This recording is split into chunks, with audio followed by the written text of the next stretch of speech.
Welcome to our channel. నేను రమారావి. జీవితం చాలా ఛాలెంజెస్తో కూడుకున్నదండి కదా. మనం పుట్టినప్పుడు ఏదో మనకేమీ తెలియదు, ఏదో పెరుగుతూ ఉంటాం. అమ్మలు పెంచేస్తారు, నాన్నలు చూసేస్తారు.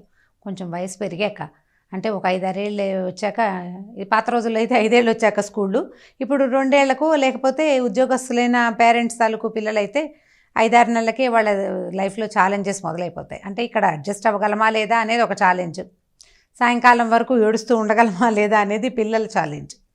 కొంచెం పెద్దయ్యాక స్కూళ్ళు, ఆ తర్వాత ఏమో కాలేజీలు, తర్వాత ఉద్యోగాలు. జీవితం మొత్తం ఎప్పుడు ఏదో ఒక పరుగు పందెము, ఏదో ఒక పోటీతోటే నడుస్తూ ఉంటుంది. అయితే ఈ ఫుల్ ఆఫ్ ఛాలెంజెస్తో నిండి ఉండేటువంటి జీవితం అప్పుడప్పుడు ఒక స్టాగ్నేషన్ వస్తుంటుంది. అంటే ఈ ఛాలెంజ్ రోజువారీ ఛాలెంజ్ అయిపోతుంది కదా. టైంకి మనం ఆఫీస్కి చేరగలమా, టైంకి కాలేజ్కి చేరగలమా లేదా సాయంకాలం ఇంటికి చేరగలమా, పిల్లలు వచ్చే లోపల సరిగా వచ్చేయగలమా, ఇవన్నీ మన రెగ్యులర్ ఛాలెంజెస్ కదా. అయితే ఈ రెగ్యులర్ ఛాలెంజ్ని బీట్ చేయడం సహజంగా న్యాచురల్గా జరిగిపోయేది. అయితే ప్రత్యేకమైన ఛాలెంజెస్ తీసుకోవటం ఎట్లా? ప్రత్యేకమైన ఛాలెంజ్ అంటే చిరంజీవి గారి లాగా 100 రూపాయలు తీసుకెళ్ళి 5 లక్షలు చేయటం అని కాదు.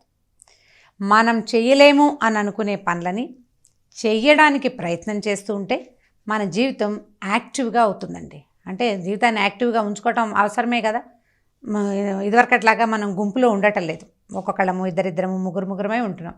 సో 1, 2, 3 ఉండేటప్పుడు ఏదో ఒక టఫ్ టాస్క్ ఉండి దాని మీద పనిచేస్తుంటే కొంచెము బోర్డమ్ తగ్గుతుంది, ధైర్యంగా ఉంటుంది, యాక్టివ్గా ఉంటాం.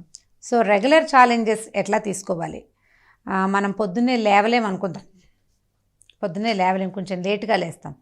ప్రయత్నపూర్వకంగా 6ంటికి నేను లేవగలనా లేదా అనేది ఒక ఛాలెంజ్. ఇది మనకు ఉపయోగపడుతుంది కదా. ఒకవేళ మనం 6ంటికే లేస్తే ఇంకొక అరగంట టైం మిగులుతుంది. యోగా చేసుకోవచ్చు, ఎక్సర్సైజ్ చేసుకోవచ్చు, వాకింగ్ చేయొచ్చు, అలవాటు ఉన్న వాళ్ళు ఆయిల్ పుల్లింగ్ కంఫర్టబుల్గా చేసుకోవచ్చు. సో ఇలాంటివి ఏదైనా చేయొచ్చు. ఇలాంటి ఛాలెంజెస్ని తీసుకోవడానికి ప్రయత్నం చేయండి. అన్ని ఏజ్ల వాళ్ళకి పనికొస్తుందండి ఇది. మనం ఏవేవి చేయలేము అనే దాన్ని ముందు ఒక లిస్ట్ క్రియేట్ చేద్దాం. ఎలా? నేను లేట్గా లేవటము, అర్లీగా స్నానం చేయటము, లేట్గా అంటే అర్లీగా లేవడము, అర్లీగా స్నానం చేయటము, అల్మర్లో బట్టలు కదలకుండా జాగ్రత్తగా ఒక డ్రెస్ని బయటికి తీసుకోవటము, సాయంకాలం మడిచిన బట్టల్ని ఇమీడియట్గా సర్దేయటము, ఇలాంటివి. అవి తేలిగ్గా మనం చేయగలిగేవే, రోజు మనం చేయడానికి బద్ధకించేవి.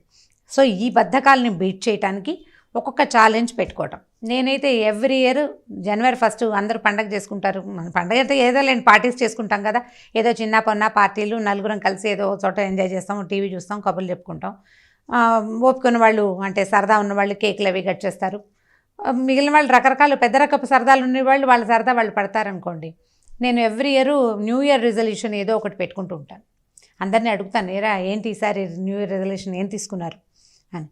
అయితే కొంతమంది చెప్తారు, కొంతమంది ఏమో 1 నెల చేసాం తర్వాత చేయలేకపోయామని చెప్తారు. నేను మ్యాక్సిమం చేయడానికి ట్రై చేస్తానండి. ప్రతిసారి సక్సెస్ అవుతానంటే 80% కనీసం అంత మటుకైనా అవుతాం కదా. సో ఈ ఎవ్రీ ఇయర్ తీసుకునే ఛాలెంజెస్ని ఎవ్రీ మంత్కి ఒక ఛాలెంజ్ చొప్పున తీసుకోవచ్చు. అది కూడా మంచి ప్లాన్. చూడండి, ఈ నెలలో ఇప్పుడు మార్చ్ కదా, సో April 1 అనుకుందాం.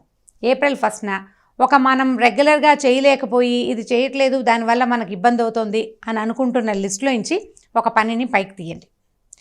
ఏప్రిల్ అంతా ట్రై చేయండి దాన్ని చేయటం కోసం. ఏప్రిల్ అయిపోయాక May 1 వస్తుంది, అప్పుడు ఇంకొక కొత్త తీయండి. ఇప్పుడు ఇది తీసిన దాన్ని వదిలేయాలా అంటే వదిలేయకూడదండి.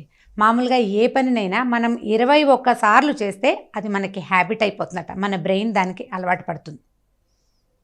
ఇది సైన్స్ ప్రూవ్ చేసిన విషయమే.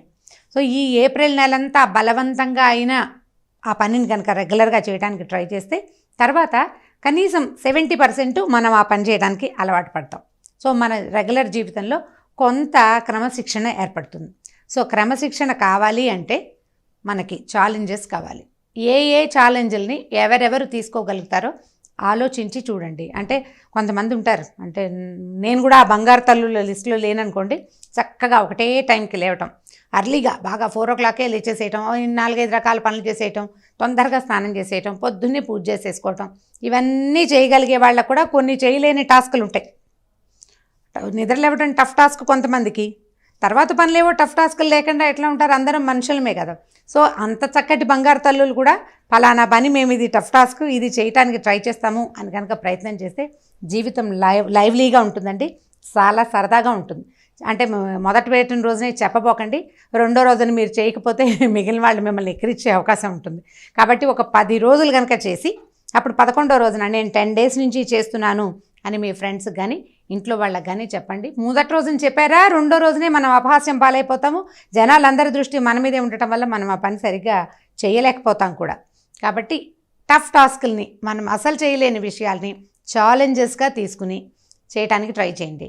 ఇందులో భాగం అండి, నేను ఇంతకుముందు చెప్పిన విషయమే, ఒకే మగ్గి నీళ్ళతోటి మొహం కడుక్కోవటం మన వల్ల అవుతుందా లేదా అదొకటి చూడొచ్చు. ఓకే, మంచినీళ్ళు కరెక్ట్గా రోజుకి 4 లీటర్ల నీళ్ళు తాగాలంటే 4 లీటర్ల నీళ్ళని ఒక దాంట్లో నింపి పెట్టుకుని ఆ 4 లీటర్స్ ఆఫ్ వాటర్ని ఈ రోజుకి ఫినిష్ చేసుకోగలిగామా లేదా అనేది ఒక దైనందినమైన ఛాలెంజ్గా కనుక పెట్టుకుంటే హెల్త్ బ్రహ్మాండంగా ఇంప్రూవ్ అవుతుందండి. మన చూసి మన ఫ్రెండ్స్ కూడా కొంతమంది దాన్ని ఫాలో చేస్తారు. హెల్దీ థింగ్స్ని, బాగా ఉపయోగపడే థింగ్స్ని ఇలాంటి ఛాలెంజెస్ కోసం తీసుకోండి. లైఫ్ని ఛాలెంజింగ్గా తీసుకుంటూ ఉంటే చివరి దాకా, అంటే చాలా పెద్దవాళ్ళం అయ్యేదాకా కూడా మనం ఉత్సాహంగానే ఉంటాం. ఈ వీడియో కనుక మీకు నచ్చినట్లయితే లైక్ చేయండి, షేర్ చేయండి. మరిన్ని వీడియోస్ కోసం సుమన్ టీవీ లైవ్కి సబ్స్క్రైబ్ చేసుకోండి.